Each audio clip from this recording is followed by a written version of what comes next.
Think less, do more.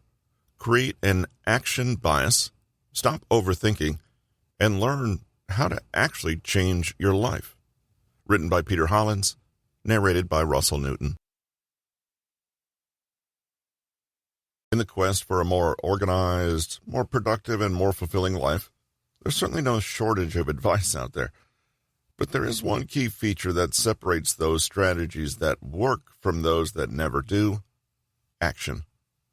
It doesn't matter whether you're trying to improve your family life or relationships, achieve your career goals, improve your health, or pursue some other meaningful life goal. At some point, if you truly wish to transform your life, you'll need to cross over from where you are to where you want to be by taking action.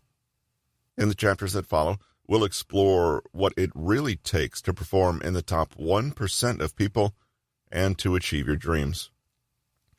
We'll see that a bias toward action is the single most powerful mindset to cultivate, since it's this that will keep you focused, effective, and clear.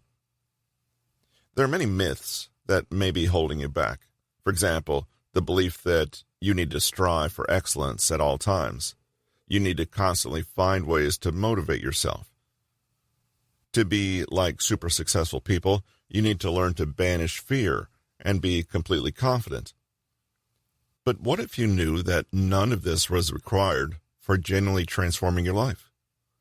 In this book, we'll be looking at the single factor that has the power to move you forward in life and how to develop it every single day. We'll turn conventional wisdom upside down and learn effective ways to prioritize, make decisions, beat procrastination, get organized, and start taking real risks that bring real rewards. Let's dive in. Chapter 1. Lower your standards. Yes, really. If it's worth doing, it's worth doing well. Have you ever heard this? Perhaps you were one of those people who grew up with a parent telling you this. On its face, this advice seems sound, inspiring even. Try your best, do things as brilliantly as you can, and don't let yourself get away with half measures and lukewarm effort. Wouldn't it be great to hold yourself to high standards this way, to strive for excellence, and to apply yourself fully to your endeavors? Well, of course it would. But consider the unspoken part of this advice. If it's worth doing well, or else don't bother. To begin cultivating a mindset that favors action, we need to dig deep and unroot all those attitudes and beliefs that are actually working against us. Let's say you really did follow this advice and told yourself that it was excellence or nothing. You would do things properly or not at all. So you try, and guess what? Your first attempt is a little lackluster. Because you're a beginner, you don't get it done perfectly. Perhaps you fail outright. You set the bar high, and then don't meet it. You look at your decidedly unexcellent performance, conclude that it's worthless, and obviously give up. Giving up is the natural conclusion from advice that seems so reasonable at first. If you break this rule you set for yourself, this advice encourages you to think of it as a total failure. If it cannot be redeemed and it's not acceptable, then what else could you do but throw the whole goal away? So maybe you say you want to go to the gym every day this month. You go for a week, then skip a few days. You say to yourself, well, it's all ruined now. I might as well forget about the rest of the week and start again next Monday. You discount any progress you've made, ignore the effort you've put in, and completely turn a blind eye to what caused you to skip a few days in the first place. You just throw all this away and try to get a fresh start at some point in the future, when you can again entertain the illusion that you're going to do things perfectly this time. So now, instead of creating excellence, you've set up a cycle that leads only to disillusionment, wasted time, and a serious loss of confidence in yourself. Loss of confidence because anytime you make a promise to yourself and fail to keep your word, you're damaging your relationship with yourself. And poor self-esteem is not far behind. Consider replacing this kind of advice with an updated version. Anything worth doing is worth doing poorly. This quote is from G.K. Chesterton, who wrote 80 books, 200 short stories, and more than 4,000 essays during his lifetime. His being so prolific can give us a clue to the results of not being perfectionists who are hell-bent on all-or-nothing thinking about doing things well. Chesterton believed that people should, in fact, strive to be amateurs instead of professionals. However, in his world, the word amateur meant something quite different from our conventional meaning of the term, perhaps along the lines of someone who does things kind of badly. The word actually comes from the Latin root meaning lover. It was first used to describe people who chose a path in life based on their love and passion for it, not the fact that it earned them money or accolades. The secret, according to Chesterton, lies in this original definition. Of course, he wasn't saying that you shouldn't give things your best shot. He wasn't implying that you should be careless or lazy in your initial attempts either. Rather, it's about reframing the mindset around what we consider failure and what we consider doing things well. It's about taking our focus off of results and outcomes and being curious about what we're learning in the process. Of course, it would be great if it were possible to start something new, become an instant expert, and impress everyone with our dazzling success on the first try. But given that this never happens, and that thinking this way can actually make it less likely we'll succeed, it's worth adjusting our thought processes to something more realistic. So what does it look like to do things poorly in the right way? What does that actually mean? Remind yourself that all your attempts have value. Failure is how you learn. It's valuable data that tells you what you need to do to be better next time. It's practice. It's an opportunity to relieve yourself of unhelpful ideas or misunderstandings. It's a chance to receive feedback. If you remind yourself of this, then you can see that every attempt you make has value. Your actions don't have to result in instant success exactly as you predicted it for them to be worth something. In fact, the actions you take that go unexpectedly or force you to learn, reassess, or try harder are worth more than succeeding outright because they're the ones that allow you to actually grow. When you see a successful stand-up comedian on stage, you only see the 4 or 5 seconds it takes them to deliver a hilarious joke and have the crowd in stitches. What you don't see is all the hours and hours of refinement that joke went through to become what it is. At that point, the comedian has already delivered that same joke dozens of times to other audiences, each time with less success than what you see currently. But if the joke succeeds in its current form, it's only because it failed so many times before, and the comedian made notes, made improvements, and carried on. Truthfully, the comedian who has learned to do this will always outperform a new comedian who is running on raw talent alone. If you went to the gym 5 times this week instead of 7, well, that's better than nothing. Bank on that. Make being bad at going to the gym the precise thing that teaches you how to be good at going to gym. Ask why you didn't go those other 2 times, make adjustments, and keep going. The big insight here is that your goal is not really to go to the gym 7 times a week. That's just the outward results. What you really want to do is learn. You want to become the kind of person who always goes to the gym that often. And that learning is something you achieve with your attempts, whatever the outcome looks like. Forget perfection. Winston Churchill said that perfection is the enemy of progress, and he was right. If you are a perfectionist or pride yourself on seeking perfection, realize right now that this, in fact, is a very fragile, unsustainable, and rather weak position to adopt. It's better to be creative, resilient, adaptable, forgiving, flexible, and dynamic than it is to be perfect. Let's say you're trying to sort your life out and get the idea to become a minimalist and tidy up your crazy house once and for all.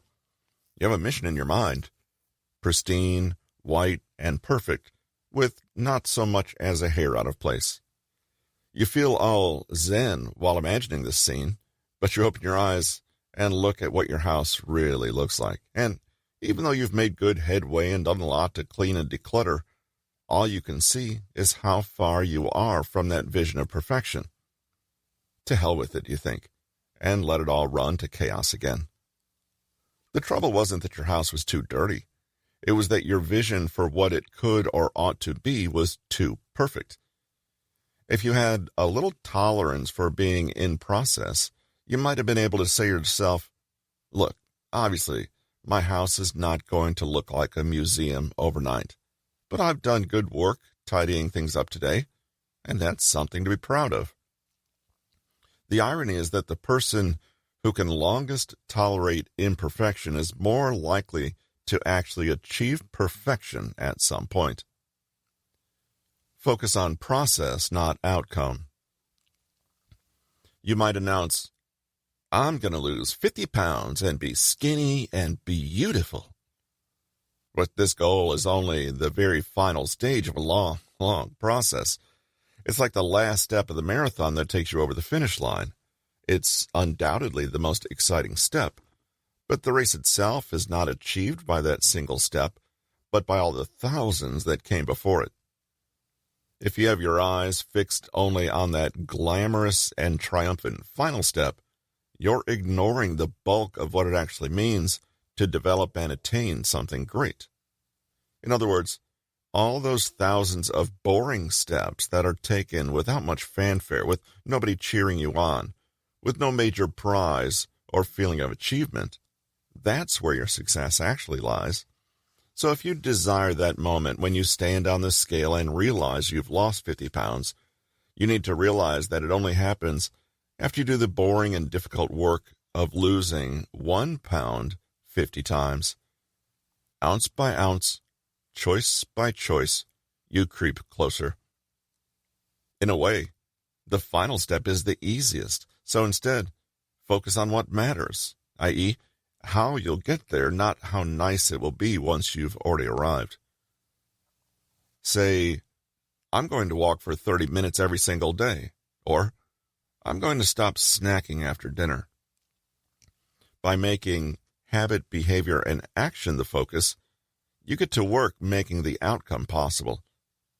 On the other hand, if all you have to keep you motivated is the feeling of how great it'll be once you're done, you'll just fail at the first challenge. You'll lose an ounce of weight, it'll be difficult and boring, you'll think you've failed, and you'll give up. Just start. Do you sometimes think, well, that's great, I'll do that, just as soon as winter's over, or I get my promotion, or we finally move home, or the moon is in Sagittarius? It may sound strange, but sometimes procrastination and perfectionism go hand in hand. We're unwilling to start because we think we can only begin when we are perfectly ready, perfectly able, and perfectly assured that we cannot fail or flounder. But think about something that you've mastered in life. Did you learn how to do it because you waited for the ideal time or had perfect support and guidance, all the resources you need, and enough time to do what was required? Or did you just bumble along as best you could with what you had? American author Zig Ziglar said, "You don't have to be great to start, but you have to start to be great." It's true.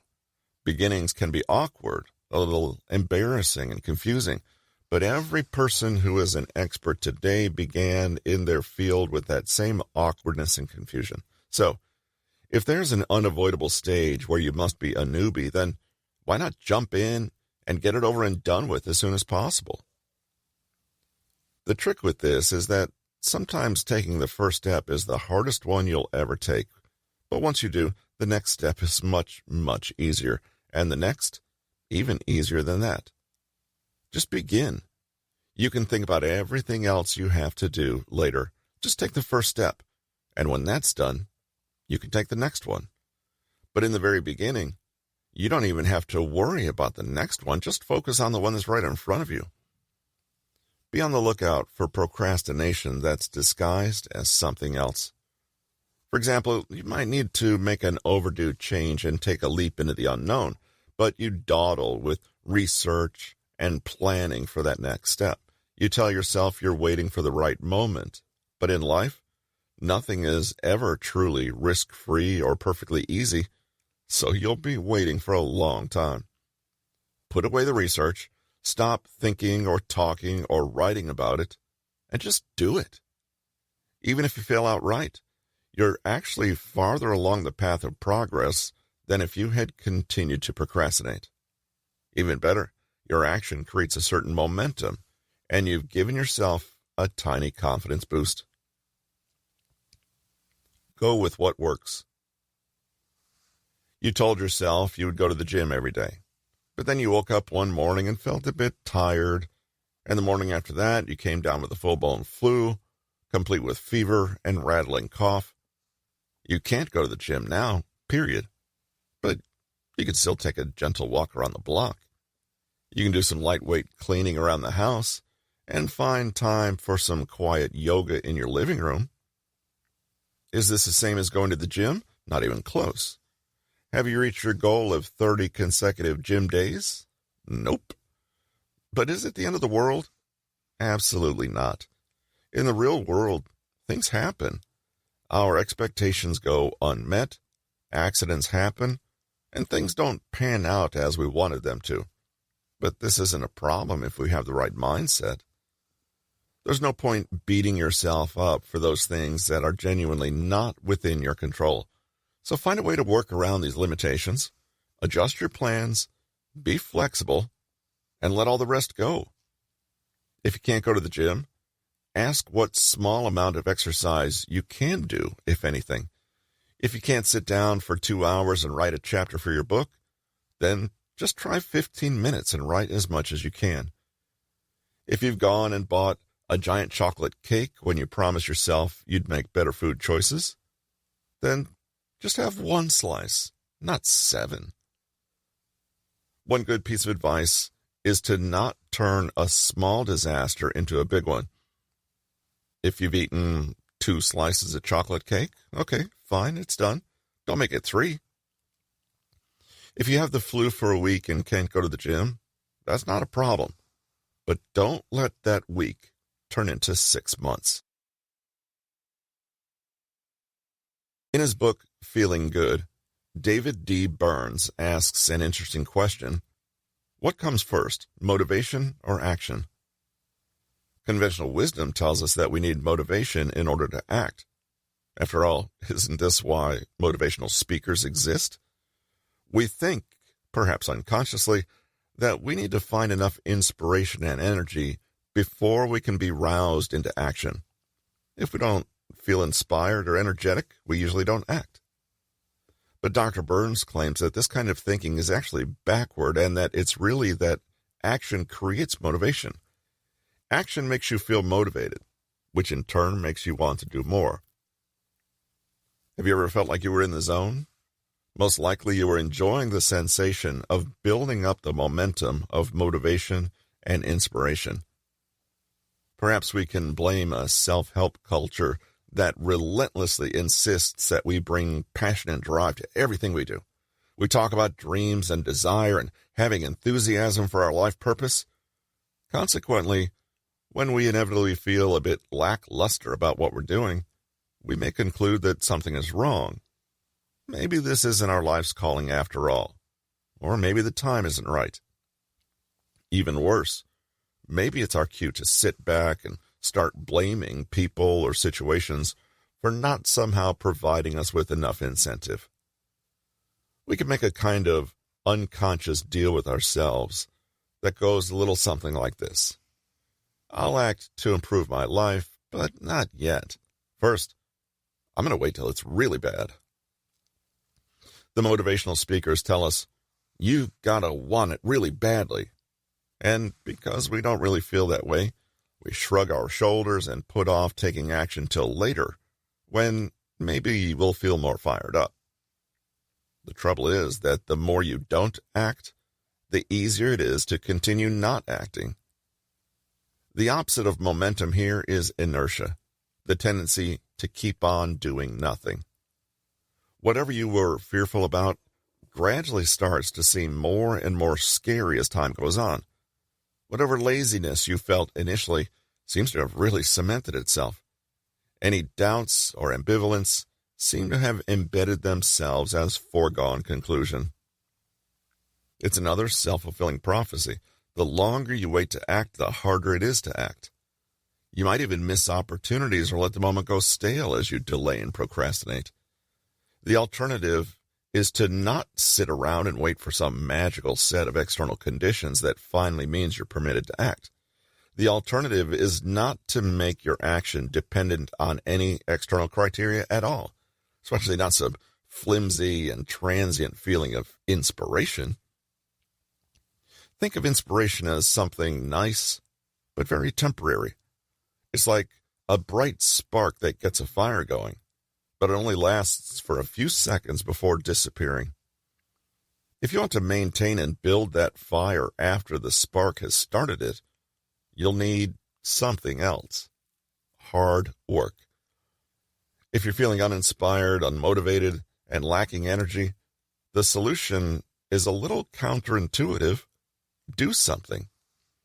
Even if it's something small, take action. This will give you the tiniest boost of confidence and feeling of self-determination. Even small actions mean you're now in the game. You're no longer passive, but proactively taking part in how your life unfolds. Nothing could be more encouraging than this. With this little boost in confidence, you can act again. Maybe this time doing a little more. There's no point in lamenting a lack of energy or motivation. Instead, pick a small, easy task you can do right away. Break that inertia. For example, you don't have the motivation to study or do schoolwork, so just commit to 10 minutes and see if that boosts your interest. You don't feel any drive to go to the gym. That's fine. Push yourself to get up and take a walk around the block. Pay close attention to how you feel when you get back. Better? See if you actually would enjoy doing a little something more. You can't be bothered to reach out to your good friends and do some overdue socializing, despite knowing it's good for you. Start small. Send a quick text message. Just get a conversation going. Soon, you'll realize it's not the huge drag you thought it would be. As you go, you create a kind of staircase of positive feelings. Each action pulls you up out of apathy and laziness. Often, looking at a task we have to accomplish is inherently demotivating because it seems so big. But don't focus on how much you have to do. Just look at the single next small step you can take right now. You'll notice that you feel a little differently once you've completed that task. The giant mountain you have to climb may seem insurmountable when you're standing far away at the very base, but if you're already on the mountain and have already taken steps on the path, the mountain doesn't seem quite so formidable as it did before. Let's look at an example that almost everyone can identify with: cleaning the house. This is a great example because it's the kind of activity that will probably never create feelings of burning motivation. When was the last time you were completely jazzed up and rearing to spring clean your home? But that doesn't mean that cleaning your home isn't a valuable, worthwhile task that you need to find time to do. Nobody really wants to do it. It's not strictly part of anyone's inspiring life vision, and it's not even really an exciting challenge. But so what? It still needs to get done. Luckily, if you only start, you pretty quickly prove to yourself that motivation and inspiration is kind of overrated. And it's definitely not necessary for you to just get on and do it. Think about it. You can still clean the oven, wash the floors, and pack away your laundry in a completely foul mood. You can do the dishes, despite not wanting to do the dishes. You can take out the trash while at the same time deriving no blissful sense of personal satisfaction from the task. In a way, this is profoundly liberating. It means that your emotional state is completely irrelevant. Your ability to act remains as it is, regardless of how your mood or energy level changes throughout the day. You can always act. This attitude may strike some people as a little harsh and old-fashioned, but you may find it a strange kind of relief to simply remind yourself, I don't have to find every task pleasurable. Motivation is nice, but not necessary. All that's necessary is that I act. Doesn't that make things much, much simpler? As a side effect, taking action can create motivation, but even if it didn't, it's worth reminding yourself that you can always act whether you feel inspired to or not. If a task is worth doing, then do it. And that brings us to another important related concept. Action creates motivation, creates commitment. What compels you to act? This is not an idle question, but something worth thinking about carefully. Do you act simply because you feel like it? Because you want to act? Inspiration and personal choice seem like natural reasons to act. After all, didn't we use our personal desire for something to help us choose a goal in the first place? The trouble, however, is that having a desire for an end goal is just not enough. Merely wanting to act is not enough of a driver. It's a necessary condition for achievement, yes, but not a sufficient one. I.e., you certainly need it, but you also need a whole lot more if you really want to achieve the goal you've identified. You are most likely to succeed in any endeavor if you see your action as coming from a different place entirely. That is, not just feeling like it in the moment. You need to act because you said you would. You need to act because you made a promise to yourself, and possibly to others, that that was what you would do. You act because you set your mind to a task and now are holding yourself to it no matter what. The distinction between these two reasons for acting might not seem very large until that moment when your natural inspiration and wanting wane. Then what? The weakness of passion, desire, interest, motivation, and enthusiasm is that they're unreliable. They never last. They come in fits and bursts, and you have very little say over how long they stick around. On the other hand, acting because you say you will, i.e., commitment, is the opposite. It remains what it is regardless of where your motivation levels are. It's non-negotiable. It doesn't change with shifting energy levels or inspiration. Commitment is the choice to act no matter what. If you are compelled to act because of a sense of commitment, then you're far, far stronger than if you're powered by the insubstantial and limited fuel of motivation or inspiration. Taking action creates motivation, but it also reinforces a sense of commitment. Imagine this. If you are already in a 20-year-long marriage, that momentum, that winning streak, is far harder to jeopardize than a superficial 2-week love affair. In other words, the more committed you are, the easier it is to remain committed. The more action you create, the more motivation you drum up to act again. In time, this repeated action builds confidence because you are, in effect, keeping your own promises to yourself. This builds self-trust and self-respect. What does a committed mindset actually look like, though? Many of us falsely believe that we are committed to our goals when really the only things holding us to certain actions are the temporary feeling of wanting to and the transitory sensations of reward when we do act. But commitment goes further than this. It's the ability to act with dedication, devotion, and responsibility, independent of how easy or pleasurable that action might be. To see if you're truly committed to your goals, simply look at how much airtime you're currently giving to various excuses and justifications.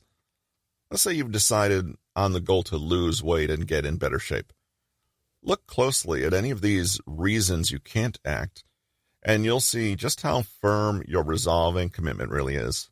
For example, you set the goal of losing a few pounds and giving up on the bad habit of eating cheap processed chocolate every day.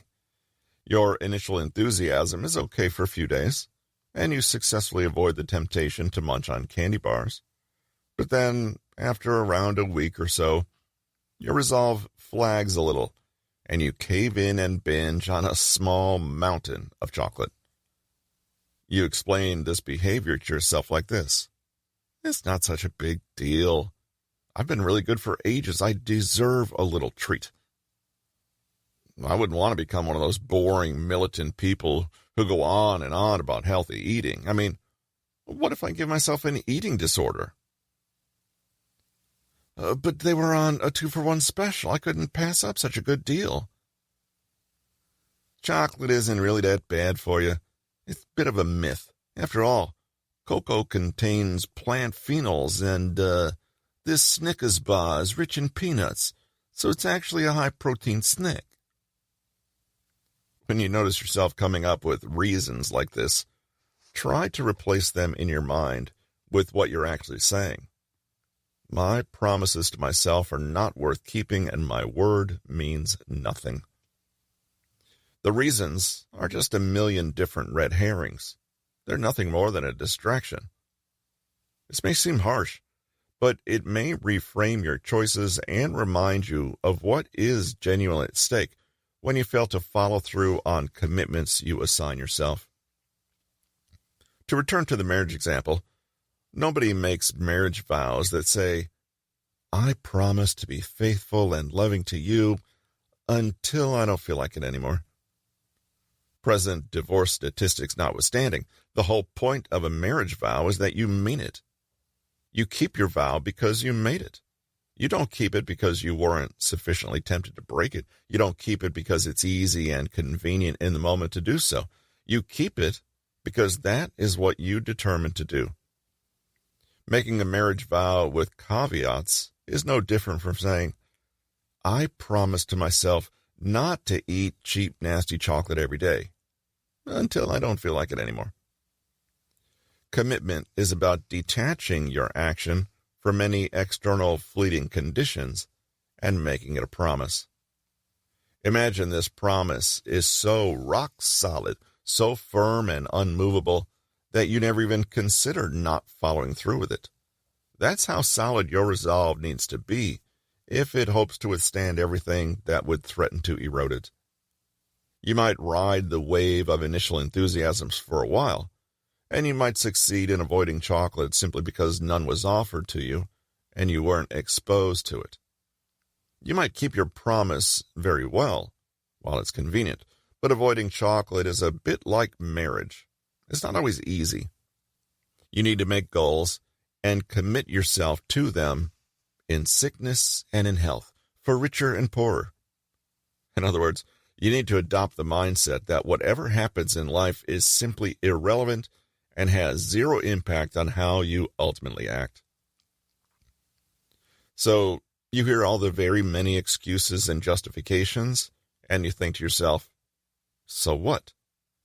"But I'm exhausted." "So what?" "I'm not even sure if I still want to do this." "So what?" "It's expensive." "So what?" "I don't actually have the time." "So what?" Your mind will come up with endless reasons not to. But when you're committed, none of it matters. Look at every single objection your mind comes up with and shrug your shoulders. It has no bearing on anything. Act as you said you would because you said you would. Summary. There's one key feature that separates those strategies that work from those that never do: action. At some point, if you truly wish to transform your life, you'll need to cross over from where you are to where you want to be by taking action. To craft an action for bias, drop the belief that you need to be excellent at something the first time around and replace it with, anything worth doing is worth doing poorly. Strive to be an amateur and not a professional. Remind yourself that all your attempts have value and that failure is valuable because it's how you learn. Abandon the need to be perfect and focus on the process of learning and growing rather than any flashy outcome. Learn to tolerate the imperfection of being a beginner. Just start. You don't have to be great to start, but you have to start to be great. Every expert began as a newbie, so just take the first step and trust that it gets easier. Go with what works, and don't allow a minor disaster to turn into a major one. Conventional wisdom tells us that we need motivation in order to act, but it's really the other way around. Action creates motivation. Taking action breaks inertia and builds confidence and momentum, and you don't need to be inspired to take the first step. Don't wait for a perfect set of external conditions to give you permission to act. If you're feeling uninspired and unmotivated and lacking energy, the solution is a little counterintuitive. Do something, even if it's small. Act from commitment, not from temporary inspiration. This has been Think Less, Do More. Create an action bias, stop overthinking, and learn how to actually change your life. Written by Peter Hollins, narrated by Russell Newton. Copyright 2023 by Peter Hollins. Production copyright by Peter Hollins.